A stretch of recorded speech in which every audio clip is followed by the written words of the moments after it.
Hey, what is up, everybody? This is Virginia, the Buckeye Gamer, and I'm back with a video about Dragon Quest XI and all of its various releases. So, Dragon Quest XI is actually one of the greatest games that I've played over the last few years. I wouldn't call it my favorite, but it definitely has got me into the series. So I just want to talk a little bit about the different releases that came out for it, you know, what I like about each one, things that I might change. If there is any, I'll see as I go. But yeah, so we're just going to talk about this real quick. So, so first of all, in Japan, they got two different releases. So we got the PlayStation 4, which did come out in America. But there's also the 3DS version, and I actually did not know this was a thing until maybe a year ago. I was looking up more things about Dragon Quest, and then it came up as 11 on the 3DS, which I thought that was so bizarre. Because, you know, you figure there's no way that they can fit a PS4 size RPG on a 3DS cartridge and not have it look and run like junk. So yeah, I played Dragon Quest XI enough. Not the initial version. I played the S release, which we'll talk about that later.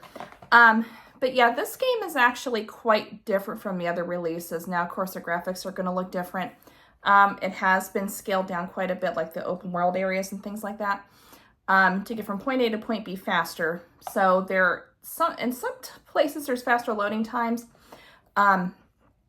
But yeah, there's not as many towns to visit, and I think in a way, if I understood Japanese, I think this will be a lot easier for me. I basically just have it. I tinker around with it every now and again. As you can see, I don't have the cartridge in right now because I do have a Japanese 3DS. I'd love to get a modded 3DS region free, but that's a video for another day. Which actually, I'm going to make a separate announcement different from this discussion here at the end of this video, so just keep a listen out for that. So, but yeah, like I said, this one is radically different than what you would play on the console or PC releases, because we did get the PC version with the original PS4 version when it initially came out here. So there was that. The idea, from my understanding, was the 3DS version would sell better in Japan, whereas the PC port would sell better here in the States.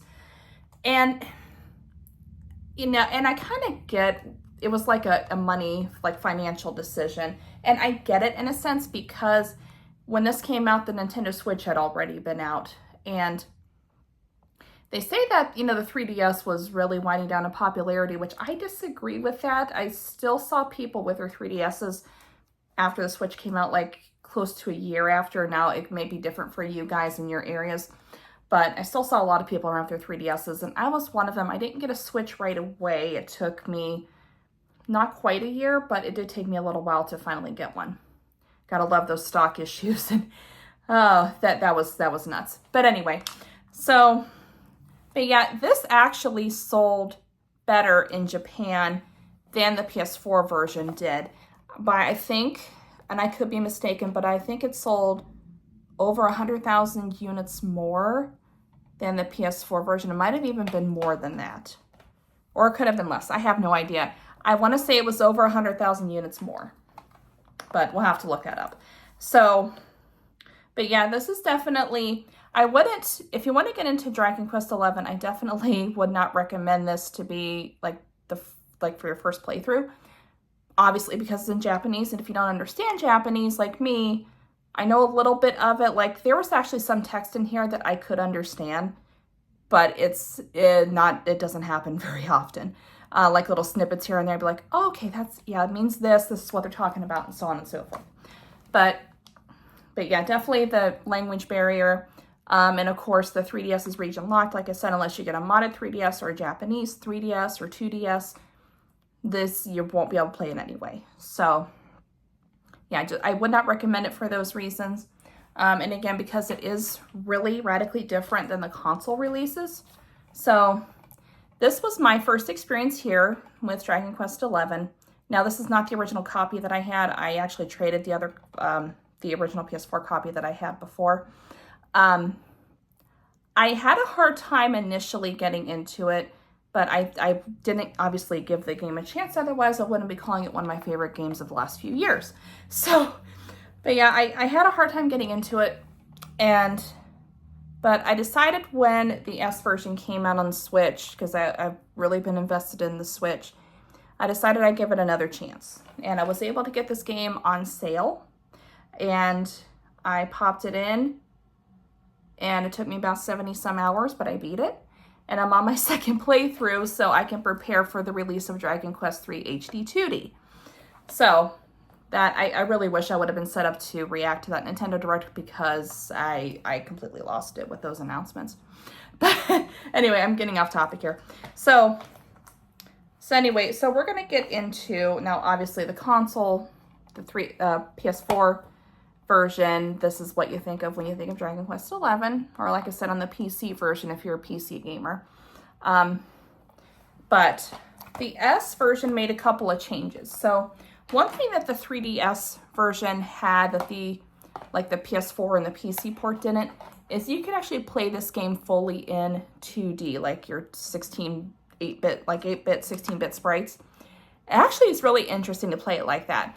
I did a little bit in this version. I never did a complete playthrough of it. I don't know if I could, to be honest with you. But yeah, that quality of life thing came with this. And there's also, I don't know how familiar you guys are going to be with this, but there are these little critters. You can see him up in the corner here, this little blue fella, called Tockles. And those unlock a whole 2D world for you to explore. It has different areas of past Dragon Quest games, but you have to unlock the toggles throughout the world. Now, how it differed in the 3DS version is it was a Street Pass feature. Now, obviously, regardless of what region you're in, the Street Pass functionality is now disabled. There's the online services for the 3DS is shut down. So I don't think that's feasible to do at this point, but yeah, that's how you would unlock the toggles in this version. So you theoretically could go through the entire game and not unlock any. But yeah, so now obviously when it comes to consoles, they had them spread throughout the world in those games, obviously. And then also, and this was the case also for the Japanese PS4 port, is you had a way that you could transfer your save data between both versions. Now, obviously, since we didn't have the 3DS version over here, that feature was taken out. So you guys won't have that, obviously. So I just thought that was really interesting. So now with the S version, so this has the 2D option built right in. And there's some some DLC options that you could have on here too, like different costumes and, some items for your inventory. So again, this one's in my Switch currently. Well, actually, Monster Hunter Stories is in there currently, but I have it in one of those little red cases. But this is the version that I fell in love with, just because of its added content and the music. Guys, I don't normally gush about video game music because it's like whatever. I'm more into the story and the gameplay aspects of games. The music in this is so much better than the original release. It's got that symphonic. Now, you actually can change between synthetic and symphonic. I love the symphonic a lot better.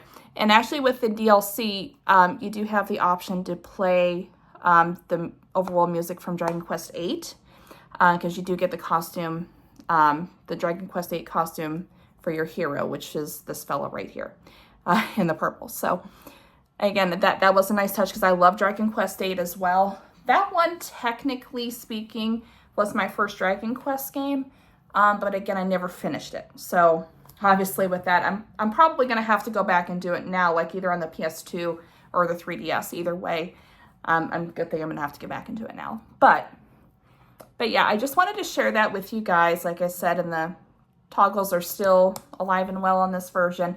I absolutely love that feature, and I love playing the 2D on the TV is interesting. I'd rather do that in handheld mode, if anything. So I would do that like on my Switch Lite. I don't know if I ever showed you guys that I got a Switch Lite a while back. That's my travel Switch. You can see the reflection of my Switch is hooked to the TV. So pretty cool. But yeah, I just wanted to gush about Dragon Quest XI a little bit. Like I said, it's been one of my favorite games this past generation. I wouldn't call it my favorite game of all time, but definitely favorite Dragon Quest game so far. But again, I really haven't dug much into it. So I'm looking forward to Dragon Quest III HD 2D. And the Dragon Quest 1 and 2 is getting the same HD treatment, which is awesome. So you can play the entire Erdrick trilogy. And I can't wait. So can't wait to go further with Dragon Quest, maybe make some more videos on it. But as always, guys, if you like what you see, go ahead and leave a like and comment down below and subscribe if you wish. And always remember that Jesus is real. He loves you. I love you too. You guys stay safe. And I will see you in the next video, but I have one more thing to say. For those of you that are familiar with the Torg Gaming Expo in Columbus, Ohio, because I live in Ohio, I'm actually going to be there. I'm going to be there I don't think I'm going to be there for the full convention, just that Saturday, because it goes from November 1st to November 3rd. So I think I'm going to be there. I am going to definitely be there November 2nd. My husband and I already purchased tickets. I'm not going to have like a booth or anything like that or meet and greets, but listen, you guys attend it. If you happen to see me on the floor, I'm just going to be doing game hunting with everybody else. If you guys happen to see me, feel free to stop and say hello. You know, don't be shy. I'm very approachable. We can strike up a conversation about games. We can talk about the Bible. We can talk about life in general, whatever. I'm open to that. So, but yeah, you guys come to Torg in November. You happen to see me, just say, hey, what's up? And, you know, that'll be just fine. So I'll probably make a couple more videos about that leading up to the convention. So, but yeah, I just wanted to leave that here with you guys. And like I said, as always, you guys stay safe. I'll see you in the next video.